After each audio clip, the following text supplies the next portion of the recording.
નમસ્કાર દર્શક મિત્રો, હું છું સોલંકી નીલમ. આપની સાથે આપ જોઈ રહ્યા છો સૌરાષ્ટ્રની સ્મિતા ન્યૂઝ.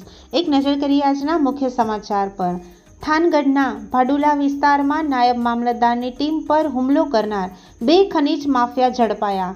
થાનગઢના ભાડુલા વિસ્તારમાં ચેકિંગ દરમિયાન ખનીજ ચોરી સામે કાર્યવાહી કરવા ગયેલી નાયબ મામલતદારની ટીમ પર હુમલો કરનાર 2 ખનીજ માફિયાઓને થાનગઢ પોલીસે ઝડપી લીધા છે. પકડાયેલા આરોપીઓ જયપાલ અલગોતર અને રવિ પરમાર ચોટીલા હાઈવે પરથી બસમાં ઉતરી ફરાર થવાનો પ્રયાસ કરી રહ્યા હતા. તે દરમિયાન પોલીસે મળેલી બાતમીના આધારે બંનેને ઝડપી પાડ્યા હતા.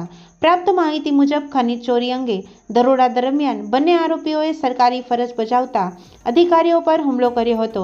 ઘટનાને લઈ થાનગઢ પોલીસે આરોપીઓનું જાહેરમાં રિકન્સ્ટ્રક્શન પણ કર્યું હતું.